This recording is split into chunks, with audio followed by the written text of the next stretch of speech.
sfiorata l'ennesima tragedia contro una donna.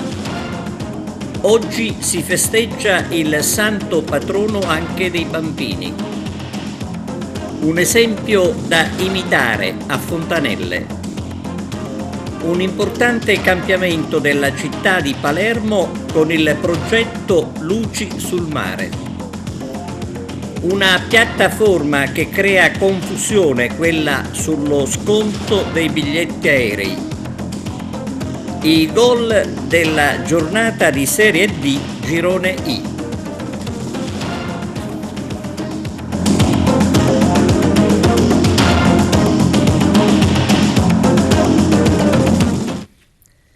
Benvenuti su TVA Notizie. Sfiorato l'ennesimo femminicidio nel giorno dei funerali della giovane Giulia. La violenza questa volta a Palma di Montechiaro. Il servizio di Arturo Cantella. Altro tragico episodio di violenza che solo per un caso non è sfociato nell'ennesimo femminicidio proprio nel giorno dei funerali di Giulia Cecchettin a Padova. In Sicilia una donna di 50 anni è stata aggredita dal marito che l'ha sfregiata con l'acido.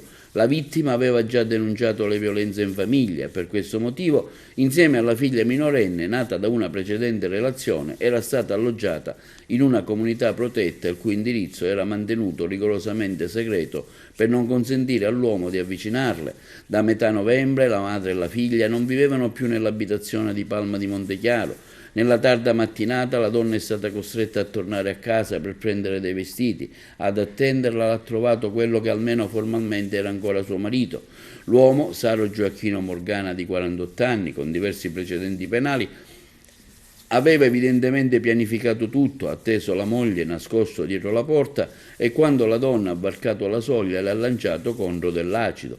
La vittima si è difesa con forza, ne è nata una colluttazione durante la quale l'acido si è riversato anche sulle mani e sul collo dell'uomo, che ha riportato ustioni di terzo grado. L'assessore è stato soccorso e portato dai poliziotti del commissariato di Palma di Montechiaro all'ospedale San Giacomo d'Altopasso di Licata, da dove è stato poi trasferito al centro grandi ustioni del Cannizzaro di Catania, dove si trova attualmente in stato di arresto con l'ipotesi di lesioni personali gravissime.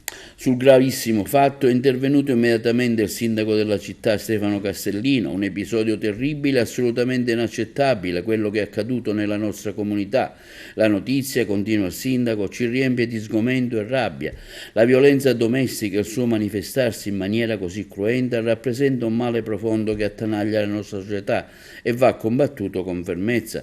Non esistono parole adeguate per commentare tali gesti, continua Castellino, né giustificazioni per un comportamento così orribile. La donna coinvolta in questo attacco ha subito una violenza inaudita e la sua sofferenza ci tocca profondamente. Come sindaco di Palma di Montechiaro ribadisco il mio totale e incondizionato sostegno alla vittima e alla sua famiglia e la ferma condanna contro ogni forma di violenza. È imperativo, continua Castellino, condannare questi gesti con la massima severità, agire con determinazione per evitare che simili atrocità si ripetano in futuro.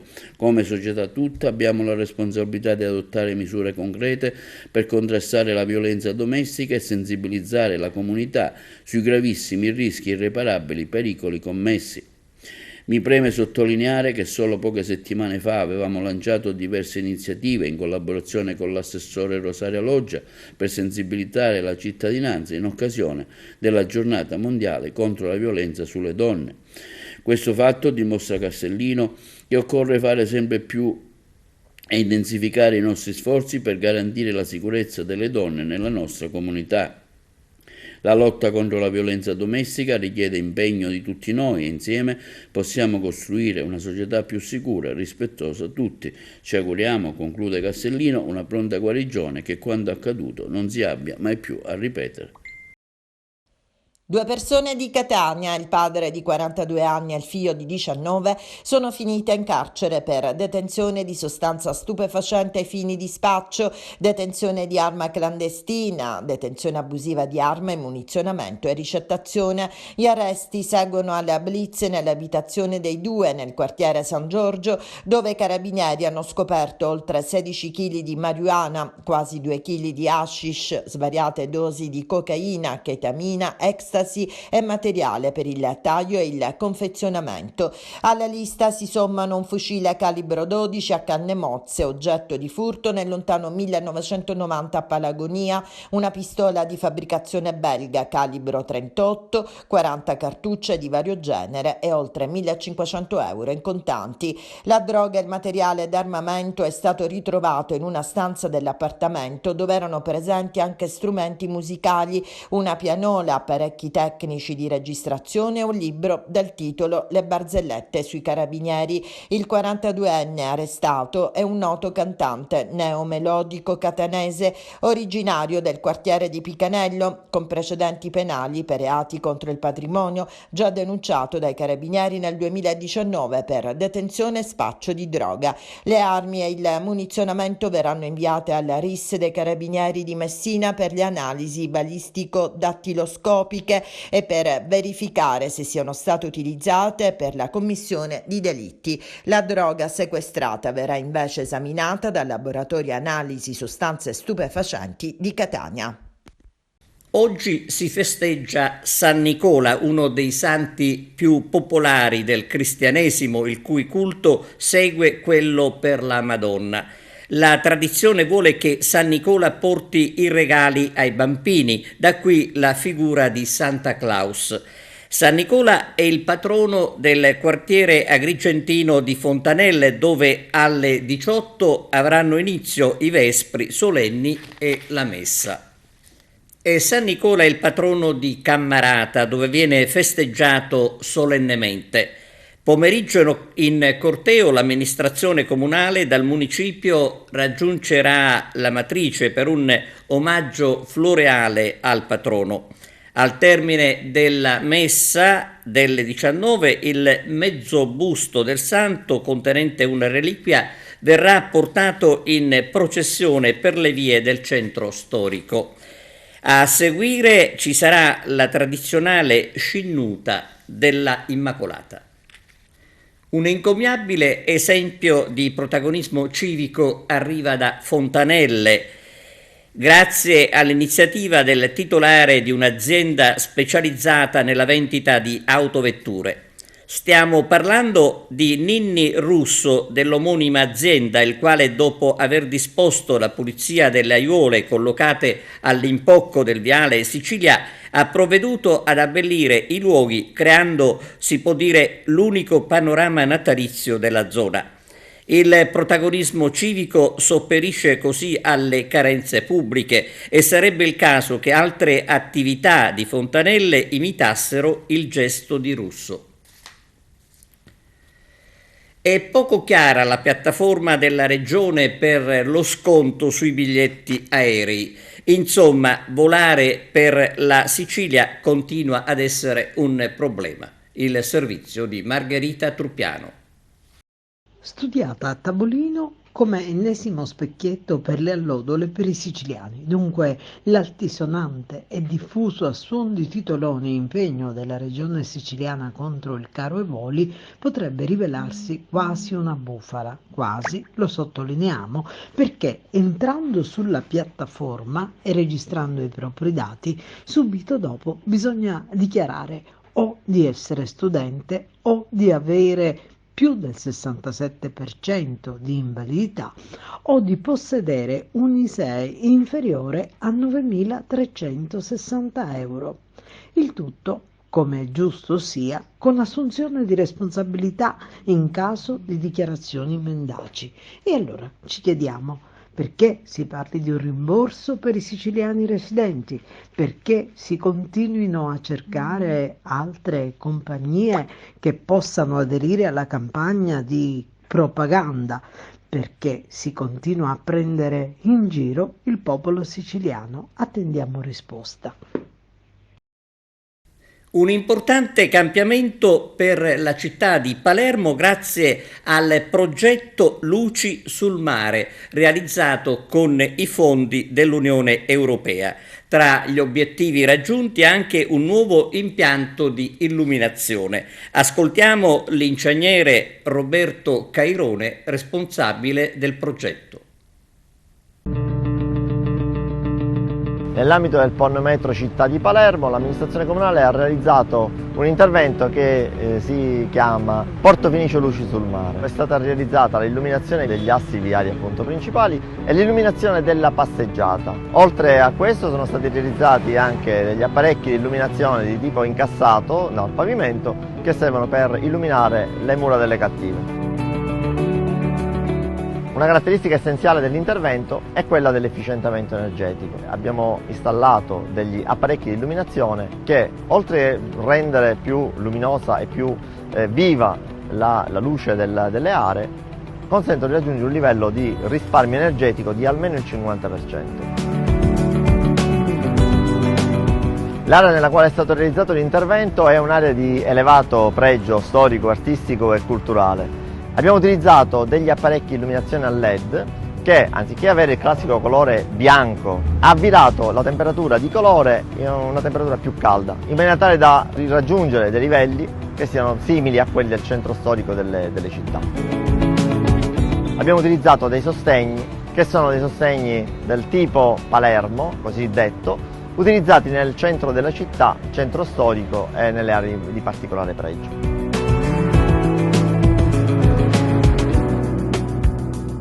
Lo sportello bancomat della succursale 10 delle Poste del villaggio Peruzzo è fuori servizio da diversi giorni. Pesanti i disagi per gli utenti, soprattutto anziani, che si sono rivolti alla nostra emittente per segnalare il problema. Oggi la conclusione di questo progetto Accademia portato avanti in collaborazione con la Tunisia. Ecco, si fa un consuntivo. Ecco, facciamo un consuntivo appunto di ciò che è stato questo progetto, le finalità e gli obiettivi che avete raggiunto.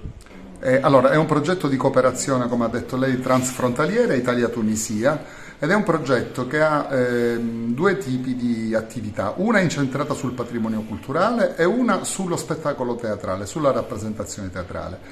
I partner per il patrimonio culturale sono il Polo Didattico Universitario di Agrigento con il Consorzio Universitario di Agrigento, che è capofila del progetto, e il Dipartimento, la Facoltà di Architettura di Tunisi e l'Istituto Superiore dei Mestieri del Patrimonio di Tunisi.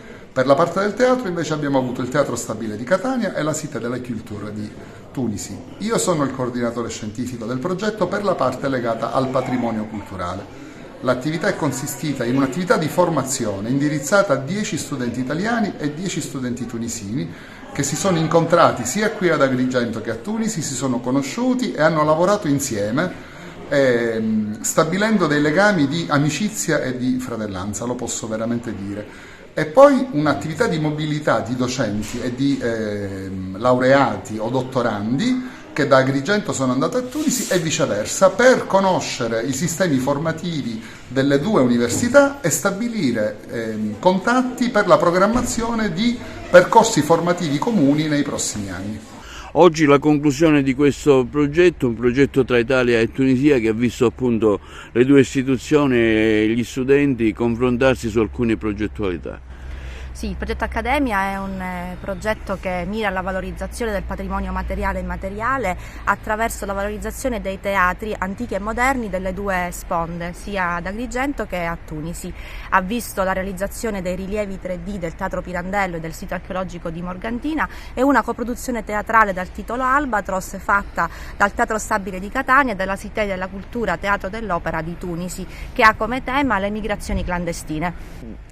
È stata un'esperienza particolare per gli studenti anche che hanno potuto ammirare le nostre bellezze? Sì, è un progetto di formazione, un progetto di mobilità che ha visto la partecipazione di artisti italiani e tunisini e tecnici del teatro audio e luci, nonché anche studenti delle università nel settore del patrimonio culturale. Un'esperienza che arriva da una cooperazione lunga nel corso degli ultimi 10 anni che l'Università Agrigentine, in particolare il Polo territoriale e il Consorzio, hanno avviato già da tempo, ed è un progetto di amicizia perché sostanzialmente conferma queste buone relazioni fra le due sponde e che permetteranno anche in futuro di poter avviare nuove progettualità. E allora un bilancio di questa attività, di questo confronto fra le due università. Capito. Je vais répondre en français. J'ai compris l'italien, mais je préfère m'exprimer en français. Voilà. Et j'ai Madame Stefani qui va me traduire en italien. E quindi la prima cosa che posso dire riguardo il bilancio di questo progetto voglio sottolineare l'importanza di queste relazioni tra le istituzioni italiane e le istituzioni tunisine e questo legame umano che si è creato tramite questo progetto. I ragazzi come hanno... Oui, et donc maintenant, pour passer sur réellement... Perfetto, ho capito. Allora, invece dal punto di vista di quello che è stato acquisito dalla parte scientifica per gli studenti, quindi sia gli studenti dell'ISMPT, donc Institut Supérieur des Métiers du Patrimoine, e aussi de l'ENO, donc della Scuola Nazionale di Architettura di Tunis. Sono delle nozioni, delle lezioni che riguardano il modellismo in 3D di monumenti, siti storici, quindi hanno seguito sia gli studenti appunto tunisini, sia su siti italiani, siciliani che su siti tunisino, hanno avuto l'opportunità sia di avere lezioni che visite sul terreno. Praticamente sono stati scelte sia dei luoghi storici, quindi più antichi, che dei luoghi più moderni del XX secolo, e quindi hanno avuto questa opportunità di fare queste conoscenze sui siti. Voilà, en conclusion. Per la conclusione tengo a passare la parola alla mia collega Him Kerayer, che è responsabile della formazione, della parte della formazione nel progetto e della mobilità. Ok, vabbè, a lei la conclusione allora. Donc la conclusion, au cours de ce projet, donc, nous avons fait 2 semaines, une semaine de formation pour les étudiants en Tunisie. In conclusione, noi abbiamo realizzato in presenza 2 settimane, una settimana con gli studenti in Sicilia che riguardava la parte formativa, e un'altra settimana con i docenti per quello che riguardava l'asso della ricerca, l'orientamento della ricerca che è stata svolta sulla modellizzazione in 3D. Che ricordo porta in Tunisia della nostra Agrigento, che ora è stata nominata capitale della cultura 2025? Donc Agrigento, la capitale de la culture pour nous. Agrigento, capitale della cultura, per noi nell'ambito di questo progetto è stato una bellissima opportunità e concentra tutto quello che è la valorizzazione e la promozione delle nostre culture delle quali abbiamo molto in comune. Ok. L'onorevole Ida Carmina del Movimento 5 Stelle è intervenuta alla Camera per il salario minimo. Intervengo a titolo personale. Presidente, onorevoli colleghi, voi oggi con un escamotage date uno schiaffo alle attese legittime di milioni di lavoratori sfruttati e sottopagati del nostro Paese, persone che stanno scivolando nella povertà assoluta, in una Repubblica fondata sul lavoro che voi male interpretate, perché il lavoro non è una merce, non è un semplice fattore della produzione di cui diminuire il costo per fare allargare il margine di profitto dell'imprenditore, ma elemento di riscatto, di espressione della personalità, il modo in cui ciascun cittadino contribuisce al bene della società intera, e la retribuzione deve essere dignitosa, perché lavoro e povertà sono termini antinomici. Se coesistono c'è schiavitù e sfruttamento. Siete convinti che gli schiavi non ricevano una paghetta? Sì, il famoso peculium del diritto romano. Ebbene, voi e concludo, voi parlate anche di una delega che riguarderà le gabbie salariali, ma sappiate che la contrazione del reddito disponibile delle famiglie meridionali è doppia rispetto al centro-sud.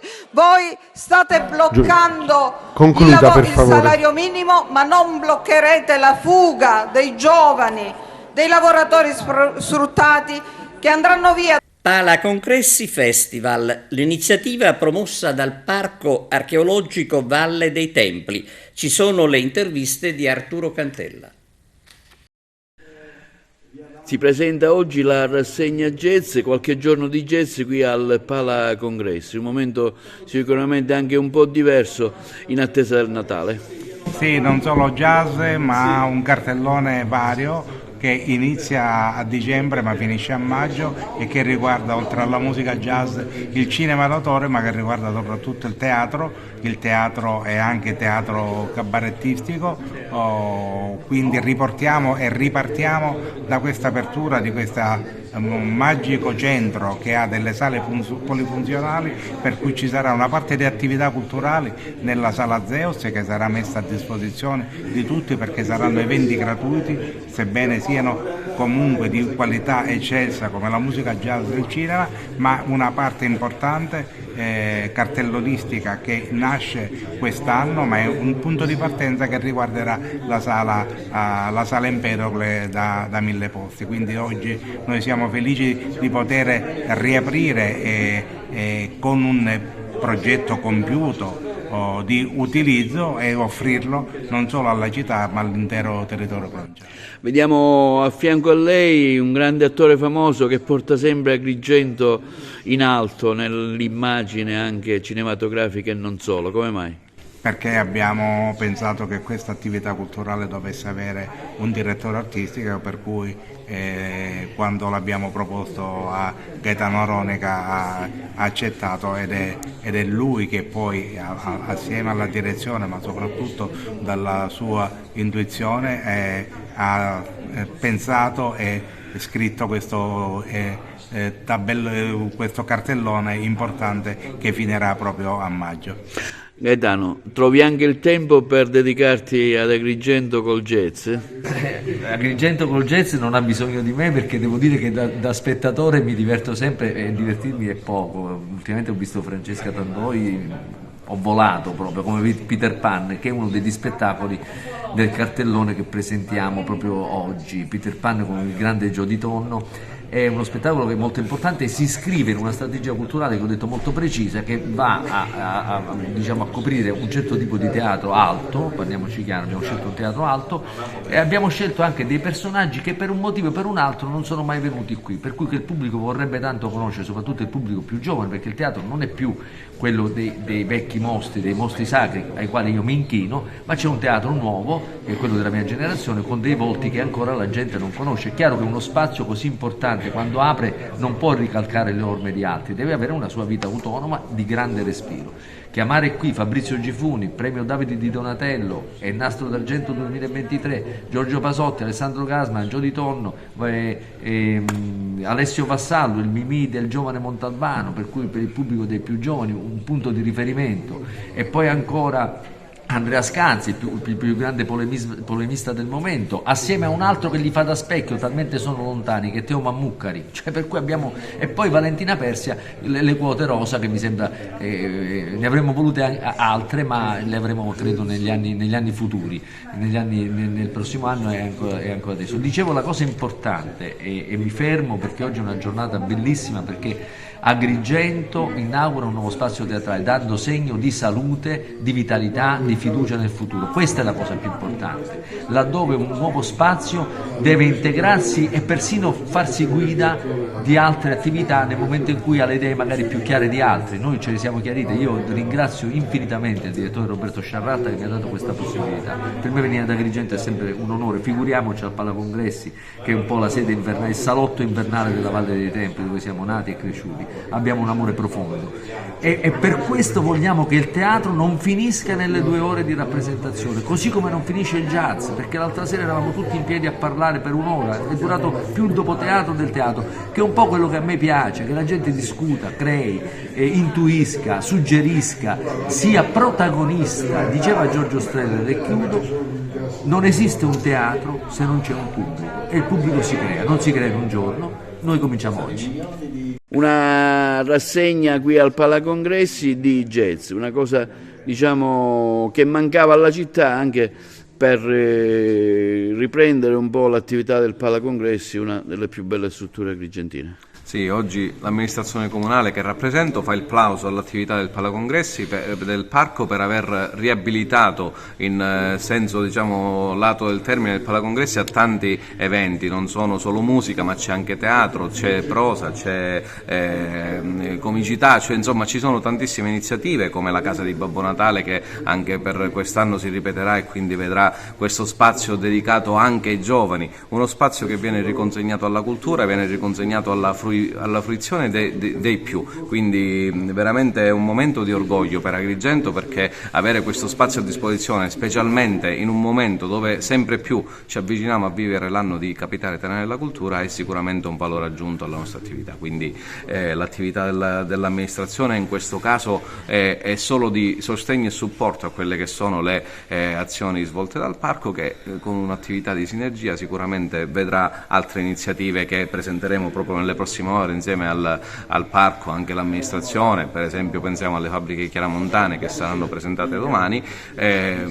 tantissime cose belle per la nostra città di Agrigento. Si è tenuta nei giorni scorsi la prima riunione del direttivo del Comitato di Quartiere Fontanelle Insieme nella nuova sede del centro sociale. Progettazione e programmazione per il 2024. Su questo si è discusso auspicando il coinvolgimento degli abitanti, che devono convincersi di diventare parte attiva e protagonisti assoluti del progetto di rinascita di Fontanelle. Intanto nella nuova sede la bacheca è ricca di appunti che potrebbero diventare progetti a breve termine. In provincia di Messina, situato nella regione della Sicilia, in Italia. L'aula magna dell'ITET Tomasi di Lampedusa di Sant'Agata di Militello ha accolto il piccolo Paul, il robot umanoide del Rotary Club Sant'Agata di Militello, sviluppato dall'esperto di robotica intelligente Salvino Fidacaro, presentato nell'ambito della celebrazione della Giornata Internazionale delle Persone con Disabilità. Il piccolo Paul è un progetto di intelligenza artificiale che si adatta perfettamente al mondo della scuola e sarà a disposizione dell'ITET per varie iniziative. Sì, sono in grado di parlare anche in inglese. Come posso aiutarti? Promuovere l'educazione digitale inclusiva e rendere i sistemi educativi sempre più equi grazie all'uso dell'intelligenza artificiale sono gli obiettivi principali dell'istituto. Il robot ha la capacità di interagire, reagire agli stimoli e rispondere alle domande che gli vengono poste, creando un'occasione di contatto tra studenti e docenti con le nuove tecnologie. È particolarmente apprezzato dai ragazzi, che lo vedono come una risorsa utile per l'educazione. L'incontro è stato aperto dal dirigente scolastico, la professoressa Antonietta Emanuele, e dal presidente del Rotary Lorenzo Bertini. Presenti a scuola anche l'equipe dell'ASP 5 con i dottori Corrado Liotta, Loredana Portale, Elisa Liprino e Sberna, che collaborano quotidianamente con l'ITET nelle attività di sostegno, il segretario del club Massimo Ioppolo ed il sindaco Bruno Mancuso del comune di Sant'Agata di Militello, che si è intrattenuto in allegria con il piccolo Paul. L'intervento di Salvino Fidacaro è stato al centro dell'evento, che ha coinvolto e interessato i ragazzi sull'evoluzione dell'intelligenza artificiale e sui benefici che dà sul piano educativo. Il past president del Rotary, Elisa Gumina, docente specializzata nel il sostegno dell'ITET, ha evidenziato la valenza educativa del progetto, che consente agli alunni con bisogni educativi speciali di confrontarsi con l'umanoide in maniera autonoma, immediata e diretta, ed ai docenti di elaborare interventi didattici innovativi. Gli stessi ragazzi, insieme agli insegnanti di sostegno, hanno posto molte domande in cerca delle risposte dell'intelligenza artificiale, che ha anche raccontato una storia appositamente creata per l'incontro e chiacchierato con tutti. E adesso pausa per la pubblicità, linea alla regia, torniamo tra poco. Sullo stretto di Messina la prima nave ibrida d'Italia. Vediamo. Sarà varata lunedì in Spagna la HSC Vittorio Morace, la prima delle 9 innovative navi ibride veloci ordinate da Liberty Lines nel 2022. L'imbarcazione è la prima unità veloce HSC ibrida al mondo ed è equipaggiata con 2 motori ibridi che le consentiranno di muoversi all'interno dei porti in modalità totalmente elettrica per poi ricaricare le batterie durante la navigazione in mare aperto. La nuova nave veloce sarà capace di garantire significative riduzioni di emissioni, superando di fatto gli standard imposti dalle attuali normative che regolamentano le emissioni per mare. Il varo della nuova nave arriva in occasione del 30° anniversario della compagnia di trasporto marittimo veloce per passeggeri più grande del mondo, con una flotta di 30 mezzi HSC composta da aliscafi e catamarani, un cantiere navale di proprietà ed una squadra di oltre 650 collaboratori. Sono passati 30 anni da quando il comandante Vittorio Morace ed il figlio Ettore decisero di capitalizzare la loro ampia esperienza nel mondo dello shipping, dando vita a una propria compagnia amatoriale specializzata nel trasporto veloce dei passeggeri. Nacque così Ustica Lines, dotata di un unico aliscafo che collegava gli scali di Napoli, Ustica, Favignana, Trapani, Pantelleria e Chelibia in Tunisia. In questi 30 anni di attività, quell'azienda è cresciuta rapidamente, cogliendo nuove opportunità di mercato, effettuando acquisizioni di concorrenti, investendo nella costruzione di mezzi veloci innovativi e migliorandosi ogni giorno per primeggiare sul mercato.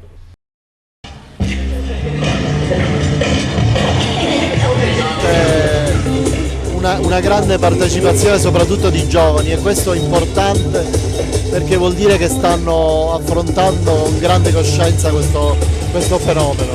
Io voglio dire coraggio ragazzi, noi siamo qui per aiutarvi e faremo tutto quello che è nelle nostre forze per farlo. Questo disegno di legge firmato da tutti i gruppi politici indistintamente deve avere una maggiore input, perché è vero che è stato presentato 6 mesi fa, è vero che il governatore Schifani ci ha rassicurato sulla velocità, però bisogna fare presto perché siamo in ritardo. Il governo ha già stanziato delle risorse per istruire e istituire una struttura per accogliere i tossicodipendenti da crack, ma una struttura è troppo poco, occorre un approccio integrato e bisogna che vengano aperte delle strutture anche in altri comuni della regione siciliana, non c'è solo Palermo con emergenza crack, quindi che accogliamo queste istanze da parte dal basso, delle associazioni e soprattutto delle famiglie che vivono questo dramma. Questo è un problema che tocca non soltanto i giovani o anche non più giovani, perché il crack è imperdonabile e ti avvinchia in maniera inesorabile, ma colpisce poi le famiglie. Per le famiglie diventa un inferno. C'è una legge appunto che deve sostenere, oltre che recuperare i figli, recuperare anche le famiglie stesse che vengono distrutte da questo male che è difficilissimo da curare, per cui abbiamo bisogno urgentemente di queste strutture sanitarie, sociali e di fare prevenzione seria nelle scuole e nelle università. Siamo allo sport calcio, vediamo i gol dell'ultima giornata di campionato di Serie D Girone I a cura della redazione di Wisport. Non cenna minimamente ad arrestarsi la corsa delle battistrada in vetta alla classifica del girone di Serie D. Copertina d'ufficio ancora una volta per il Trapani che batte il Portici per 2-0. 2 gol su palle inattive di Oliver Kragol, il primo su calcio di rigore, il secondo su calcio di punizione. Valgono la 12ª vittoria stagionale, il 14º risultato utile consecutivo per l'11 guidato da Alfio Torrisi. Più sudata rispetto al solito la vittoria del Siracusa che va sotto a Castrovillari dopo 4 minuti con la rete di Cosenza, ma ha la forza per ribaltarla, la rete di Alma, equilibra i conti quasi allo scadere dei primi 45 minuti, poi ci pensa Domenico Maggio con una doppietta a sbrogliare la matassa. Vince piuttosto largamente anche la Vibonese contro il San Luca, alla rete di Gaeta risponde Di Liepa per il momentaneo pari, poi Convitto, Tandara, ancora Convitto e Ciotti fissano il punteggio su 5-1 per i rossoblù, che rimangono a 3 lunghezze sulla scia della capolista. 7° risultato utile consecutivo per il Real Casalnuovo che piega la Cireale nei minuti di recupero. Campani che passano in vantaggio con Reginaldo, la Cireale che rimette il match sui binari dell'equilibrio su calcio di rigore con Romano. Casalnuovo che nella fattispecie rimane anche in inferiorità numerica ma che porta a casa l'intera posta in palio grazie alla prodezza al 94esimo minuto di Carnevale. Colpo del Ragusa che all'Aldo Campo batte il Licata per 2-1. Le reti di Guerriero e Romano firmano la 6ª vittoria delle Aquile e Blé. Licata che dimezza lo svantaggio su calcio di rigore con Minacori. Ritorna alla vittoria la Reggio Calabria che spugna il campo del Canicattì, il saraceno di Ravanusa, con la rete di Bolzicco. Tutto fin troppo facile per il Città di Sant'Agata che rifila un tennistico 6-0 a quel che rimane della Gioiese. Al Biagio Fresina, conto chiuso dopo già un tempo. Sugli scudi Capogna, autore di una tripletta, il 4-0 di Mincica chiude il primo tempo. Nella ripresa sale in cattedra Marcellino, autore di una doppietta. Punti pesanti anche per il Locri che prevale per 2-1 sulla nuova Igea Virtus. La rete di Longo illude i giallorossi, ripresi dalle reti di Marsico e Pappalardo. La nostra Goal Collection termina qui, appuntamento già fissato tra 7 giorni per gustarci il meglio del girone di Serie D.